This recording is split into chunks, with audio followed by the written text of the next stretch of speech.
Salut la famille, salut à tous. Et c'est la fin de l'ONU, de l'Organisation des Nations Unies. Il faut noter que le 118e sommet extraordinaire des Nations Unies se tient depuis cette semaine aux Nations Unies. Mais il faut noter que lors de ce sommet, il y a beaucoup de fissures, beaucoup de fractures, beaucoup de mésententes. D'abord, une des remarques faites est que lors de ce sommet, les 5 membres permanents, les 5 pays membres permanents de l'ONU ne se sont représentés que par un seul. Le président américain Joe Biden seul est le représentant parmi les 5 pays membres de l'organisation. Le président russe Vladimir Poutine n'a pas fait le déplacement. Le président russe Xi Jinping n'a pas fait son déplacement. Le président français Emmanuel Macron également n'a pas fait son déplacement. Et le chef du gouvernement britannique, Rishi Sunak, lui également s'est abstenu. Il faut noter que face à cette absence, ça prouve que l'ONU n'a plus d'importance et ces pays ne mettent plus d'importance à l'ONU. Parce que de plus en plus, l'ONU est contestée par les autres membres non permanents et réclame la modification des règles au sein de l'ONU et dénonce la monopolisation des règles de l'ONU par les 5 pays membres permanents.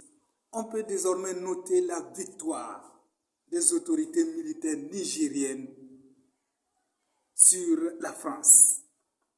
Il faut noter que depuis plusieurs mois, la France a lancé des hostilités contre le Niger. La France dit ne pas reconnaître les autorités militaires du Niger. Il les appelle la junte et les autorités illégales et reconnaît que l'ancien président, prisonnier actuellement, Mohamed Bazoum. Donc face à ces hostilités, les nouvelles autorités nigériennes demandent le départ de l'ambassade française au Niger, IT, et également le départ des forces françaises du Niger. La France refuse d'exécuter, de ne pas reconnaître la légitimité des chefs militaires au Niger. Face à ces hostilités, actuellement le Niger a décidé de drainer un blocus total sur l'ambassade de la France au Niger. L'ambassadeur est dans son résidence. On dirait que c'est une résidence surveillée, puisqu'il n'a pas le droit de mettre son pied dehors. Une fois son pied mis dehors, il est directement embarqué et jeté. Il est directement embarqué et jeté en France. Voilà pourquoi il est actuellement considéré comme pris en otage. Voilà pourquoi la dernière fois, le président français Emmanuel Macron disait que son ambassadeur au Niger est pris en otage.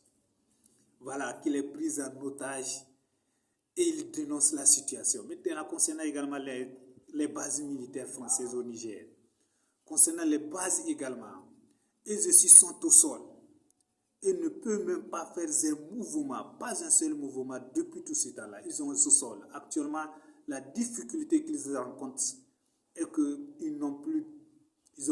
les autorités militaires ont coupé la livraison d'eau, de nourriture, de l'électricité, que ce soit à l'ambassade et également aux bases militaires françaises. Donc, ils sont actuellement en difficulté. C'est une de leurs défaites.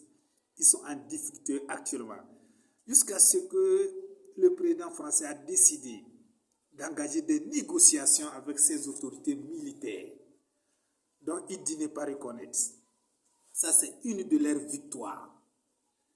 La deuxième de leurs victoires est que lors du 78e sommet de l'ONU aux États-Unis, les nouvelles autorités ont fait leur déplacement avec à leur tête le ministre des Affaires étrangères nigérien qui ont participé activement à ce sommet.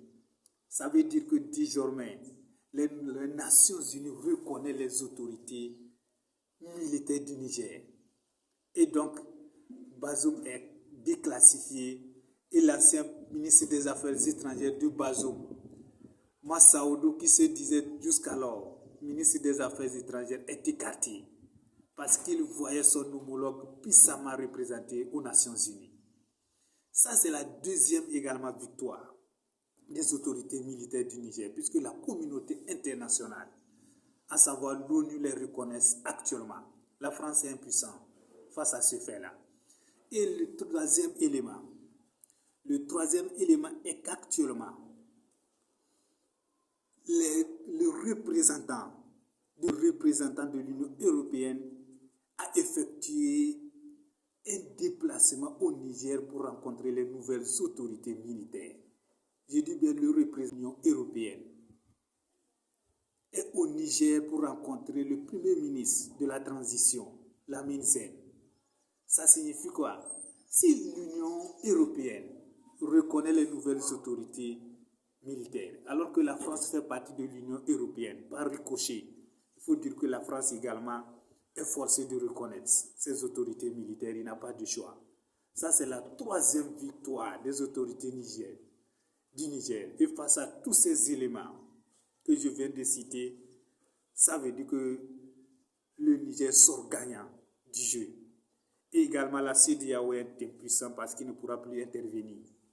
Voilà, le Niger est également activement soutenu par ses voisins, le Burkina Faso et le Mali, jusqu'à ce qu'ils forment une alliance de G3 Sahel, où lorsqu'un est attaqué, immédiatement, les autres lui porteront secours. Et également, derrière, il y a le grand stratège, le grand Vladimir Poutine, qui est également derrière l'appui.